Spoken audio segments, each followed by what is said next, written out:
इजहाक सांझ के टाइम, उत्पत्ति 24 आप पढ़ोगे, उसकी 63 आयत में लिखा है, इजहाक सांझ के टाइम मैदान में वचन का ध्यान करने जाता था। क्यों? उसको जरूरत क्या वचन का ध्यान करने की, लेकिन वो आत्मिक था। आत्मिक क्यों था?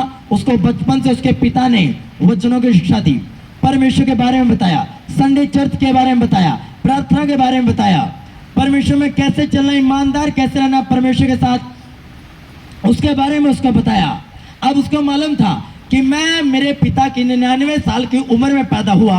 अब यही श्राप, आपको मालूम, शैतान ये शोर करते हैं कि जो स्ट्रगल आपके माता पिता ने किया उसका डबल स्ट्रगल आप करो। ये शोर करता है वो आपकी लाइफ में, आपको मालूम नहीं है। पढ़ लो ध्यान से बाइबल। हालेलुया। उसका एग्जांपल दूं, बाइबल के नामान कोड़ी एलीशा के पास आता है और उसका कोट दूर हो जाता है और नामान सेनापति उसको उपहार देने की ट्राई करता है और वो मना कर देते हैं। लेकिन उसका सेवक जो लालची होता है और वो उपहार ले आता है झूठ बोलकर।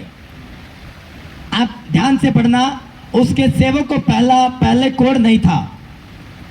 और आप ध्यान से बाइबल पढ़ना, जो नामान कोड़ी का कोड था अब वो एलीशा के सेवक पर आ चुका था। शैतान कभी नहीं चाहेगा कि जो परिस्थिति आपकी लाइफ के ऊपर उसने दी है, विश्वासी के जीवन पर उसने दी है, उस परिस्थिति से आप निकल जाओ। वो शोर करेगा कि अगर आप निकल गए तो आपके परिवार का जन या आपके दिल से जुड़ा कोई ना कोई व्यक्ति उस परिस्थिति में पड़ जाए। ये शोर करता है वो, ताकि आप शक में जीवन व्यतीत करो, सदैव स्वयं में पड़े रहो कि मैं तो ठीक हो गया, अच्छा मुझे शुगर था मैं ठीक हो गया, अब मेरी बेटी को कैसे हो गया, अगर मेरी बेटी को नहीं हुआ मेरी बेटी की बेटी को कैसे हो गया। हालेलुया। आपने देखा होगा कि नानी को शुगर था, अब बेटी को तो हुआ नहीं, उसकी नाती को शुगर हो चुका, कैसे हुआ।